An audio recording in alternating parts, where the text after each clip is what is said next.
అందరికీ నమస్తే. Digital stories కి స్వాగతం. ఈ రోజు మనం వినబోయే కథ పేరు గాలి కబుర్లు. రచయిత్రి శ్రీపతి లలిత గారు రాశారండి ఈ కథని.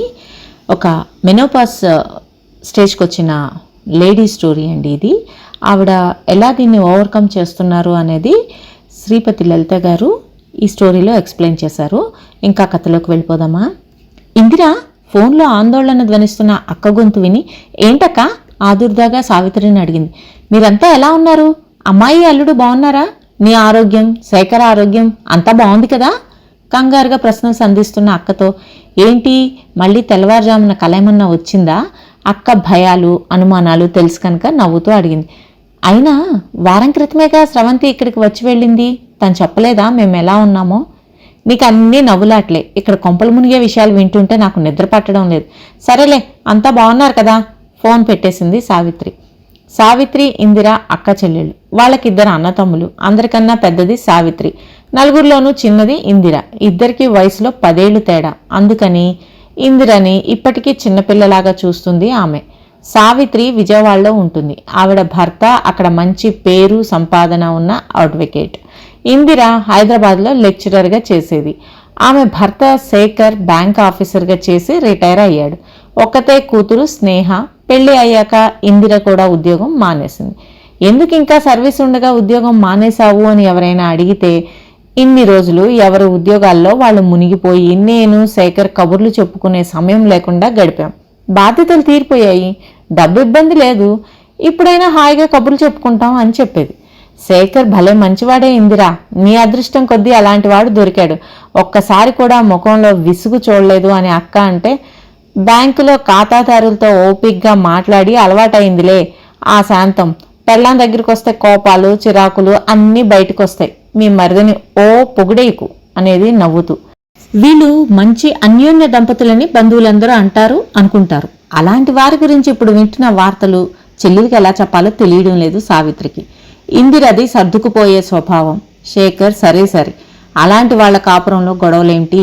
నమ్మశక్యం కాకపోయినా చెప్పిందెవరో తెలియని మనిషి కాదు. ఆమె తోటి కోడలు కూతురు స్రవంతి. కూతురు పుట్టాక ఉద్యోగం మానేసిన స్రవంతి ఇప్పుడు మళ్లీ ఉద్యోగ ప్రయత్నాలు చేస్తుంది. పెద్దమ్మ, నాకు హైదరాబాద్లో ఇంటర్వ్యూ ఉంది, ఒక్కదాన్నే వెళ్తాను, 2 రోజులు ఉండాల్సి వస్తుందేమో, హోటల్లో ఉండాలంటే భయంగా ఉంది అన్న స్రవంతితో, హోటల్ ఎందుకు, ఇందిర పిన్ని ఉందిగా, నువ్వు హోటల్లో ఉన్నావంటే కోపడుతుంది కూడా, ఫోన్ చేసి చెప్తాలే అంది సావిత్రి. స్రవంతి వస్తోందంటే సంబరపడింది ఇందిర. ఇంటర్వ్యూకి వస్తూ హోటల్లో ఉండటం ఏమిటక్క? ఏ రైలుకి వస్తుందో చెప్పమను, ఈయన స్టేషన్కి వెళ్తారు అంది. ఇందిర చెప్పినట్లుగానే స్రవంతి రైలు దిగేసరికి శేఖర్ ఎదురు చూస్తున్నాడు.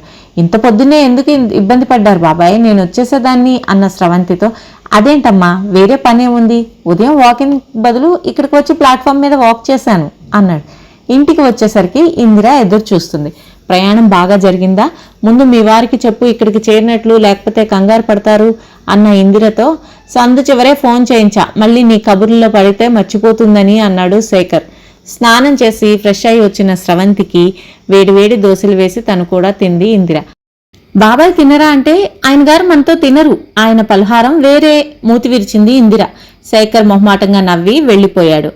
స్రవంతి ఇంటర్వ్యూకి వెళ్ళడానికి తమ కారుని తెలిసిన డ్రైవర్ని ఇచ్చి పంపింది ఇందిర. క్యాబ్ దొరకకపోతే టెన్షన్, కారులోనే వెళ్ళు, డ్రైవర్ అక్కడే ఉంటాడు, ఎంత టైం అయినా పర్వాలేదు, ఇంటర్వ్యూ అవగానే మళ్ళీ అందులో వచ్చేయి చెప్పారు. మొహమాటానికి వద్దన్న డ్రైవర్ ఉండటం ఎంత మంచిదో తెలిసి వచ్చింది స్రవంతికి. గచ్చిబౌలి అంతా ఒక పద్మవ్యూహంలా ఉంది. డ్రైవర్ సరిగ్గా ఆఫీస్ ముందు దింపి, అమ్మా నేను ఈ పక్కన ఎక్కడో పార్కింగ్ చూసి ఉంటాను, మీరు అయిపోయాక ఫోన్ చేయండి, లేట్ అయినా పర్వాలేదు, నేను బాక్స్ తెచ్చుకున్నాను అన్నాడు. సరే అని వెళ్లిన స్రవంతికి 3 రౌండ్ల ఇంటర్వ్యూ అయ్యేసరికి టైం కూడా 3 అయ్యింది. మధ్యలో వాళ్ళు కొద్దిగా స్నాక్స్ ఇచ్చారు, దాంతో పెద్ద ఆకలి వేయలేదు. మెయిల్ పంపుతాం అన్నారు, కానీ స్రవంతికి తాను సెలెక్ట్ అయినట్లు అర్థమైంది. జీతం ఎంత కావాలి, హైదరాబాద్లో చేస్తావా, బెంగళూరు వెళ్తావా, మీ ఆయన ఎక్కడ చేస్తారు, పాపను ఎవరు చూస్తారు, ఇలా అన్ని ప్రశ్నలు వేశారు. ఇంటికి రాగానే ఇందిర ఇంటర్వ్యూ విశేషాలు అడిగి తెలుసుకుంది. శేఖర్ కూడా అక్కడే కూర్చొని విన్నాడు. నీకు ఉద్యోగం వచ్చినట్లే అన్నారు ఇద్దరు. పగలు భోజనం సరిగ్గా చేయలేదని రాత్రి త్వరగా భోజనం పెట్టింది ఇందిర.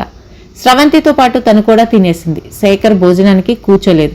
అదేంటి పిన్ని బాబాయ్ తినరా అంటే, ఆయనకి నా వంట చొక్కడం లేదు, ఏదో గడ్డి గాదుము తింటారు విసుగ్గా అన్న ఇందిర మాటలు స్రవంతికి అర్థం కాలేదు. పొద్దున్న కూడా బాబాయ్ టిఫిన్ తినలేదు, ఇప్పుడు డిన్నర్ చేయడం లేదు, ఎందుకు? పైగా పిన్ని మామూలుగా విసుక్కోదు, అలాంటిది ఆయన్ని విసుక్కుంటుంది అనుకుంది. పగలంతా అలసిపోయి వచ్చావు, త్వరగా పడుకుందాం పద అని గెస్ట్ బెడ్రూమ్లోకి తీసుకెళ్ళింది ఇందిర. ఆ గది చూస్తే రోజు వాడుతున్నట్లు ఉంది. ఇందిర అక్కడ వార్డ్రోబ్లో నుంచి నైటీ తీసి మార్చుకుంటూ నీకివ్వనా అని అడిగింది. వద్దు పిన్ని, నేను తెచ్చుకున్నాను అని స్రవంతి కూడా మార్చుకుంది. బాగా వేడిగా ఉంది, కాసేపు ఏసీ వేస్తాను అని తలుపుల దగ్గరికి వేసింది ఇందిర. కొంచెం సేపు ఏసీ వేసి రూమ్ చల్లబడ్డాక ఫ్యాన్ వేసి పడుకుంది. నాకు మధ్యాహ్నం నిద్ర పట్టదు, అందుకే త్వరగా పడుకుంటా అన్న ఇందిరని మీ బెడ్రూమ్లో పడుకోవా అని అడగలేకపోయింది స్రవంతి. కొత్త చోటు కావడం, ఇందిర ప్రవర్తన చిత్రంగా ఉండటంతో స్రవంతికి నిద్ర పట్టలేదు. ఇంకో గంట తర్వాత శేఖర్ వచ్చి ఇందిర నిద్రపోయిందా అని అడిగి గుడ్ నైట్ చెప్పి వెళ్ళాడు. కొంచెం సేపు హాల్ నుంచి టీవీ శబ్దం నెమ్మదిగా వినిపించి తర్వాత అది కూడా ఆగిపోయింది. కాసేపటికి స్రవంతికి కూడా నిద్ర పట్టింది. పొద్దున్న స్రవంతి లేచేసరికి ఇందిర లేచి టిఫిన్ చేస్తుంది. బాబాయి వాకింగ్కి వెళ్లారు, వచ్చేస్తారు అంటూ స్రవంతికి కాఫీ ఇచ్చి తను కూడా తాగింది. ఈలోగా శేఖర్ వచ్చి అతనే నిమ్మకాయ తేనె కలుపుకొని తాగాడు. రైలెక్కిన స్రవంతికి ఇందిరా శేఖర్ల ప్రవర్తన కొద్దిగా విడ్డూరంగా అనిపించింది. ఒకే ఇంట్లో ఉంటూ ఇద్దరూ కలిసి కాఫీ తాగరు, కలిసి భోజనం చేయరు, ఒక రూమ్లో పడుకోరు, ఏమైంది వీళ్ళ మధ్య అనుకుంది. వచ్చి రాగానే సావిత్రికి ఫోన్ చేసి ఇంటర్వ్యూ సంగతి చెప్పి చూచాయిగా ఇందిర గురించి చెప్పింది స్రవంతి. ఏమంటున్నావే, ఇందిరకి శేఖర్కి గొడవలా? ఇద్దరు వేర్వేరు రూముల్లో ఉన్నారా? నాకు నమ్మబుద్ధి కావడం లేదు అయోమయంగా అంది సావిత్రి. సావిత్రి చెల్లెల్ని సంగతి ఏమిటని అడిగేలోగా స్రవంతి ఈ సంగతి దాచుకోలేక తల్లితో చెప్పింది. స్రవంతి తల్లి అనసూయ ఒక పెద్ద టీవీ ఛానల్కి తక్కువ, యూట్యూబ్కి ఎక్కువ. ఆవిడికి వచ్చిన వార్తని రంగులు అద్ది తళుకులు దిద్ది బయటకు వదులుతుంది. మరో 10 రోజులకి సావిత్రి తెలిసిన వారింటికి పెళ్లికి వెళ్ళింది. అక్కడ 2-3 ఆడవాళ్లు సావిత్రి, మీ ఇందిరా వాళ్ళు విడాకులు తీసుకుంటున్నారట, నిజమేనా? ఈ వయసులో విడాకులేంటమ్మా అని అడిగేసరికి తట్టుకోలేకపోయింది సావిత్రి. ఇక లాభం లేదని అప్పటికప్పుడు హైదరాబాద్కి ప్రయాణం కట్టింది. చప్పా పెట్టకుండా గుమ్మం ముందు కారు దిగుతున్న అక్కను చూసి ఆశ్చర్యపోయింది ఇందిర.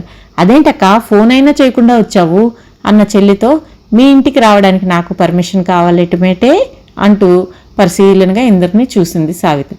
ఆమె మామూలుగానే ఉంది, ఇంట్లో అంత గొడవలైతే మొహంలో కాస్త తేడా తెలుస్తుందిగా, బానే ఉంది అనుకుంది. ఈలోగా శేఖర్ కూడా లోపల నుంచి వచ్చి నవ్వుతూ పలకరించాడు.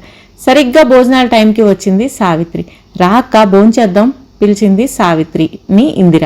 బల్ల మీద 2 కంచాలే ఉన్నాయి. ఇందిర ఒక కుర్చీలో కూర్చొని సావిత్రికి ఇంకొక కుర్చీ చూపించింది. శేఖర్ తినడా అన్న సావిత్రితో, ఏం చెప్పమంటావు, నువ్వు వచ్చావుగా, నీతో చెప్పుకుంటా నా బాధలు అని శేఖర్ వంక కోపంగా చూస్తే అతను నవ్వుతూ అక్కడి నుంచి వెళ్ళిపోయాడు. ఇందిర కబుర్లు చెప్తూ బాగానే తిన్నా సావిత్రికి మాత్రం తిండి ఎక్కలేదు. ప్రయాణం చేసి అలసిపోయి ఉన్నావని అక్కని రూమ్లోకి తీసుకొచ్చింది ఇందిర. తలుపు దగ్గరికి వేసి తక్కువలో ఏసీ వేసి, నేనే వద్దామనుకున్నా నువ్వే వచ్చావు, సంగతులు చెప్పు అంది ఇందిర నడుము వాలుస్తూ. కొంపలు మునిగే సంగతులే వింటున్నాం, అందుకే పరిగెత్తుకుని వచ్చాను అంది సావిత్రి. అంత కొంపలు మునిగిపోయే ఏంటక్కా ఆశ్చర్యంగా అంది. నువ్వు శేఖర్ విడాకులు తీసుకుంటున్నారట, నిజమేనా? సూటిగా అడిగింది సావిత్రి. పిడుగుపడ్డట్టు చూసింది ఇందిర.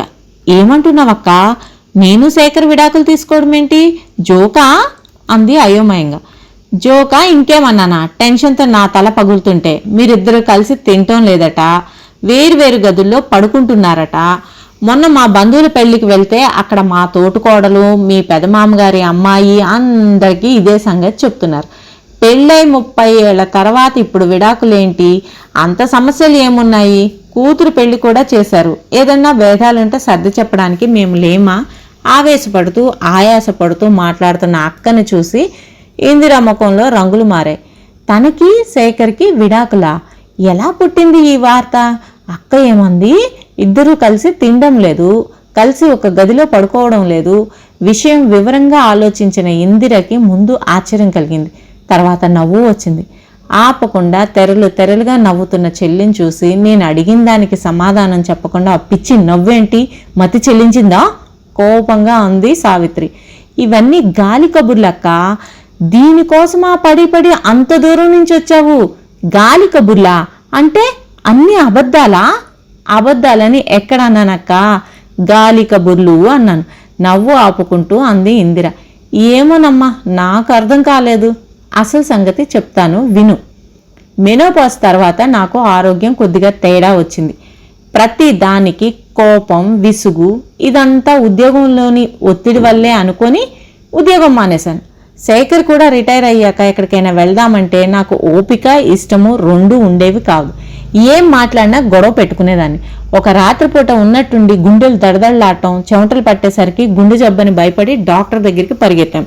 ఆవిడ అన్ని పరీక్షలు చేసి మెనోపాజ్ వల్ల హార్మోన్ల అసమతుల్యత ఏర్పడిందని, ఇవన్నీ ఆ లక్షణాలని చెప్పారు. దానికోసం యోగా, ధ్యానం చేస్తున్నా. ఏదో ఒక కాలక్షేపం ఉండాలని చెట్ల పని చేస్తాను. ఇక్కడ ఆడవాళ్ల గ్రూపుల్లో చేరి సంగీతాలు, పారాయణాలు లాంటి వాటితో టైంపాస్ చేస్తున్నా కూడా ఒక్కరోజు నాకు ఒంట్లో నుంచి విపరీతమైన వేడి వస్తుంది. ఫ్యాన్ పెట్టుకున్నా సరిపోదు, ఏసీ వేసుకోవాలనిపిస్తుంది. శేఖర్కి సైనస్, ఏసీ వేయగానే తనకి తుమ్ములు, ముక్కు బిగుసుకుపోవడం, ఏసీ వేస్తే తనకి నిద్ర పట్టదు, వేయకపోతే నాకు నిద్ర రాదు. ఈ కోలతో ఇద్దరికి సరైన నిద్ర ఉండటం లేదు. అందుకని వేరు రూముల్లో పడుకుంటున్నాం. మరి ఇద్దరు కలిసి భోజనం ఎందుకు చేయరు? శేఖర్ అసలు భోజనమే చెయ్యట్లేదుగా, దిగులుగా అంది ఇందిర. అదేమిటి, ఏదైనా జబ్బా? చిచి, జబ్బు కాదు, డైటింగ్. డైటింగా? ఈ వయసులో ఎందుకు? అదే మరి, నేను ఇదే మాట అంటే తండ్రి కూతురు నా మీదకి యుద్ధానికి వచ్చారు. ఇప్పుడు శేఖర్కి 60, బీపీ, షుగర్ అన్నీ వచ్చాయి. బాగా బరువు పెరిగాడు. నిజమే, వేగంగా తగ్గాలని రోజు అన్నం మానేసి అదేదో డైట్, నిమ్మకాయ నీళ్లు, మజ్జిగ, మొలకలు, క్వినోవాలు ఇలా అన్ని లెక్క ప్రకారం తింటాడు. తనకి కావాల్సినవి తనే చేసుకొని తింటాడు. నన్ను అవే తినమంటే నాకెక్కో. నా ఒక్కదానికి వంట చేసుకోక విసుగొస్తుంది. వాళ్ళ నాన్న బరువు తగ్గి స్మార్ట్గా హెల్తీగా అవ్వాలని నా కూతురు ఆజ్ఞ. స్నేహ ఇక్కడ ఇల్లు కొంది. దాని గృహప్రవేశం నాటికి ఈయన కనీసం 10 కిలోల బరువు తగ్గాలని వాళ్ళ నాన్నకి అల్టిమేటం ఇచ్చింది. అంత డైటింగ్ చేస్తే నీరసం వస్తుందని నా భయం. బరువు సంగతి దేవుడెరుగు. కళ్ళు తిరిగి పడిపోతే? నా మాట తండ్రి కూతురు ఇద్దరూ లెక్క చేయట్లేదు, అలకగా అంది అక్కతో. ఇదా అసలు సంగతి అనుకుంది సావిత్రి. అయినా ఇంటికి వచ్చిన వాళ్ళు వాళ్ళ పని వాళ్ళు చూసుకొని వెళ్ళక మేము ఒక రూమ్లో పడుకుంటున్నామా, వేరే రూముల్లో పడుకుంటున్నామా, ఇద్దరం కలిసి తింటున్నామా, ఇవన్నీ ఎందుకు? పాత రోజుల్లో 3 గదుల ఇంట్లో 6 డజన్ మంది ఉండేవాళ్ళు. ఇబ్బంది ఉన్నా అక్కడే సర్దుకోవాలి. ఇప్పుడు మనుషులు 4, 3 బెడ్రూమ్లు. మొగుడు పెళ్ళం 4 రోజులు వేరే గదుల్లో పడుకుంటే తప్ప మేమైనా కొత్తగా పెళ్ళైన వాళ్ళమా? విసుక్కుంది ఇందిర. ఏదో బంధువులు వచ్చి వెళ్తుంటే ఇల్లు సందడిగా ఉంటుందని మేమనుకుంటే వీళ్ళు ఇలాంటి ప్రచారాలు చేస్తారా? ఈసారి ఎవరిని రానియం, కోపంగా అంది. ఇప్పుడు ఇలాగే అంటావు? ఎవరైనా ఫోన్ చేస్తే సత్యం అన్నట్లు ఫోన్ మోగింది. వదిన బాగున్నారా? అన్నయ్య ఎలా ఉన్నారు? మా పెద్ద ఆడపడుచు అక్కకి చెప్తూ, సావిత్రకి వచ్చింది. అబ్బాయి ఉండదు, మా బావను వదిలిపెట్టి ఎక్కడుంటుంది? ఓ వెరీ గుడ్. ఎప్పుడు వస్తున్నారు? మీ తమ్ముడు స్టేషన్కి వస్తారు. ఆ పెళ్ళి అయ్యాక తప్పకుండా మా ఇంట్లో 4 రోజుల నుండి వెళ్ళాలి. ఓకే. అలానే ఫోన్ పెట్టేసి మా పెద్ద ఆడపడుచు మరిది కూతురు పెళ్ళట, రేపు వస్తున్నారు, 4 రోజులు ఉంటారు. మళ్ళీ ఏ గాలి కబుర్లు పుడతాయో భయంగా అన్న అక్కతో, ఇక నుంచి ఎవరైనా వచ్చినప్పుడు ఒకే రూమ్లో పడుకుంటాంలే అక్క. ఆయన కూడా ఆ 4 రోజులు డైటింగ్లు మానమంట, గాలితో జాగ్రత్త పడతాంలే నవ్వుతూ అనేసింది ఇందిర. ఫ్రెండ్స్, ఈ కథ ఇంతటితో సమాప్తం. తిరిగి మరొక మంచి కథతో నెక్స్ట్ వీడియోలో కలుద్దాం. Thank you very much for listening.